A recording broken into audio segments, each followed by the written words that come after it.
So, hello guys, I hope you all are doing well and staying safe.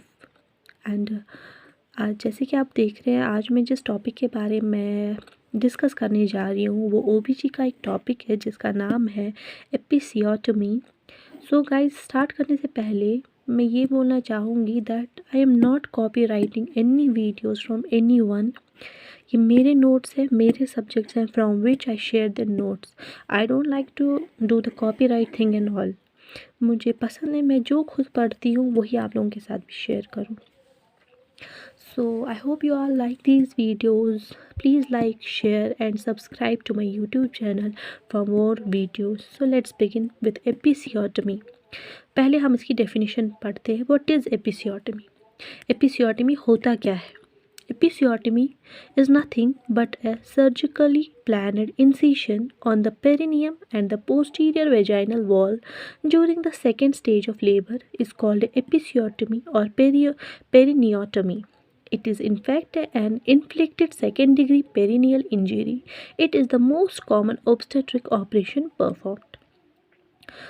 हम लोग ये episiotomy क्यों करते हैं? जब बेबी का हेड वेजाइना के थ्रू बाहर नहीं आ पाता है सेकेंड स्टेज ऑफ लेबर में, कि माँ को पुश करने में प्रॉब्लम होती है, तो तब डॉक्टर क्या करता है, वो एक स्मॉल जितना हो सकता है, जितना डॉक्टर को प्लानर पता होता है उतना इंसिशन क्रिएट करता है। कहाँ पे? पेरिनियम पे। पेरिनियम कहाँ पे? पोस्टीरियर वेजाइनल वॉल पे, जिसको हम बोलते हैं एपिसियोटमी और पेरिनियोटमी। इसको हम ये भी बोल सकते हैं ये एक inflicted second degree perineal injury है। नाउ ऑब्जेक्टिव क्या है एपिसियोटमी का? हम लोग क्यों एपिसियोटमी करते हैं?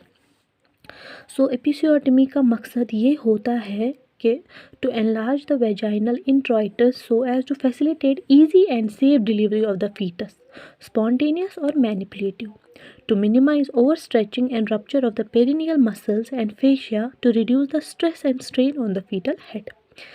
वेजाइनल, ताकि वेजाइना का जो स्पेस है वो थोड़ा बड़ा हो जाए, ताकि बेबी का जो डिलीवरी है, फीटस का जो हेड है वो ईजिली पास हो जाए थ्रू वेजाइना।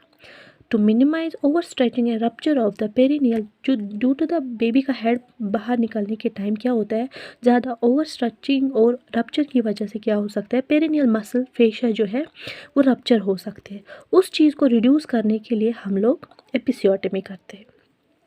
नाउ इंडिकेशन, किन पेशेंट्स में हम लोग ये करते हैं? Episiotomy is recommended in selective cases rather than as a routine. हर एक पेशेंट में हम लोग एपिसियोटमी नहीं कर सकते, जब बल्कि ओनली सिलेक्टिव केसेस में हम लोग कर सकते हैं। A constant care during the second stage reduces the incidence of episiotomy and perineal trauma. अगर हम सेकेंड स्टेज में माँ को अच्छी केयर करें, माँ की अच्छी देखभाल करें, तो हमें एपिसियोटमी की कोई ज़रूरत नहीं है। Then in elastic rigid perineum causing arrest or delay in descent of the presenting part as in elderly primi gravida. और किन लोगों में ये करते हैं जिनका पेरिनियम जो है वो रिजिड होता है, इलास्टिक होता है, टाइट होता है, तो ख़ास तौर पे एल्डरली प्राइमी ग्रेविडा में, जिन लड़कियों की शादी लेट एज में होती है, उनको हम एल्डरली प्राइमी ग्रेविडा बोलते हैं। जो एल्डरली हो और फर्स्ट टाइम प्रेग्नेंट हो, primi means first time, gravida means pregnant. Okay, then anticipating perineal tear, किन में करते हैं? जिनमें एंटिसिपेटिंग पेरिनियल टीयर होता है, जैसे कि big baby, face to pubis delivery, breech delivery and shoulder dystocia में हम लोग ये करते हैं। ठीक है, जिस बेबी का साइज़ बड़ा होता है, जो पास नहीं होता है इजीली, उसके लिए हमें पेरिनियम को क्या करना होता है, उसकी इंसिशन करनी पड़ती है। तीसरा है operative delivery, forceps delivery, ventouse delivery में हम लोग ये यूज़ करते हैं। उसके बाद आता है प्रीवियस पेरिनियल सर्जरी। अगर किसी का प्रीवियस पेरिनियल सर्जरी आया है तो उसमें हम लोग ये एपिसियोटमी रिकमेंड करते हैं। ठीक, इसमें हम लोग क्या करते हैं? Pelvic floor repair, perineal reconstructive surgery. Common indications are threatened perineal injury in primi gravida, rigid perineum forceps breech, occipito posterior और face delivery. Now timing of the episiotomy के बारे में हम पढ़ेंगे। The timing of performing the episiotomy requires judgement If done early, the blood loss will be more. If done late, it fails to prevent the invisible laceration of the perineal body and thereby fails to protect the pelvic floor. The very purpose of the episiotomy is thus defeated. Bulging thinned perineum during contraction just prior to crowning. जब crowning होती है when 3 to 4 centimeter of head is visible is the ideal time for episiotomy. जब बच्चे का sir जो है वो 3 to 4 centimetre visible है तो हम लोग तब एपिसियोटमी परफॉर्म कर सकते हैं. During forceps delivery it is made after the application of blades. Then advantages. क्या एडवांटेजेस है एपिसियोटमी की?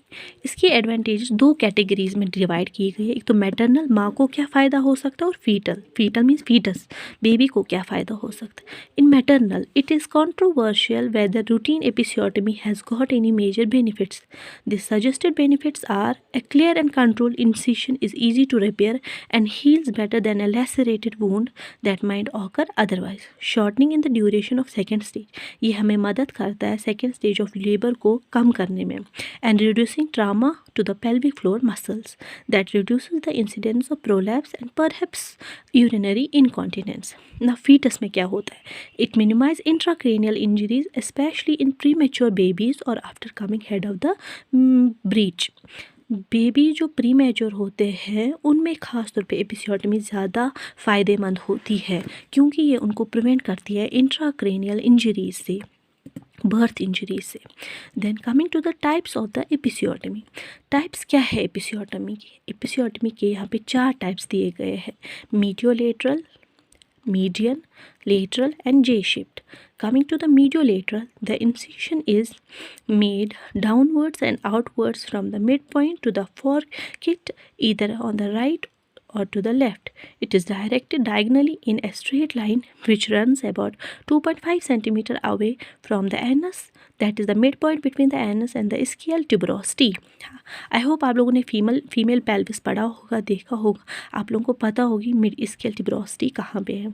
Then coming to the median, the incision commences from the center of the foregut and extends posteriorly along the midline for about 2.5 centimeter.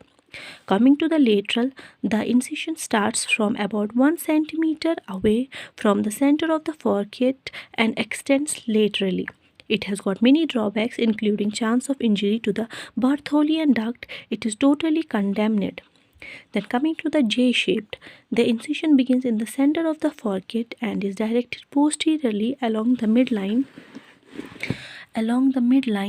for about 1.5 centimeter and directed downwards and outwards along 5 or 7 o'clock position to avoid the anal sphincter. A position is not perfect and repair wound tends to puckered. This is not always done widely. Thus only mediolateral और median episiotomy, जो अब कौन से दो जो करते हैं perform doctors hospital में, वो है mediolateral और median episiotomy is done commonly and as such their relative merits and demerits are given in a tabulated form. So ये है steps of mediolateral एपिसियोटमी के. कैसे यहाँ पे ये लोग इंसिशन करते हैं, पहले ये देते हैं लोकल एनेस्थीसिया और उसके बाद कैसे ये लोग कहाँ पे कट करते हैं. यहाँ पे पहले हम लोग लोकल एनेस्थीसिया देते हैं इस रीजन में, देन मीडियोलेटरल ऐसे कट किया जाता है. देन कमिंग टू द ये सारा this is the diagrammatic representation of the structures to be cut in different types of episiotomy. हम लोग एपिसियोटमी किन पोजीशंस में कट कर सकते हैं? हम लोग कर सकते हैं इसके वेमोकस मसल, यूरिथ्रल मिएटस, जैसे कि आप लोग यहाँ पे सारा देख सकते हो, डिफरेंट ये आर्टरीज मसल्स में हम लोग ये कर सकते हैं. Then coming to the steps of repair of episiotomy. कैसे हम लोग स्यूचर करते हैं? इतना बड़ा पहले ये होता है, यहाँ पे ये किया होता है इन्होंने इंसिशन, इसको कैसे ये लोग स्यूचर करते हैं ये आप देख सकते हैं. A, B, C and D and lastly it's the E. आज के वीडियो में बस मैं इतना ही बोलना चाहूँगी about the episiotomy types, and tomorrow I am going to discuss about the steps of episiotomy, हम लोग किन स्टेप्स में एपिसियोटमी को परफॉर्म करते हैं। आई होप आप लोगों का आज का वीडियो पसंद आया होगा। इस वीडियो को लाइक कीजिए, शेयर कीजिए and subscribe to my YouTube channel. They are totally my notes, not an copyright of any ones notes. Thank you.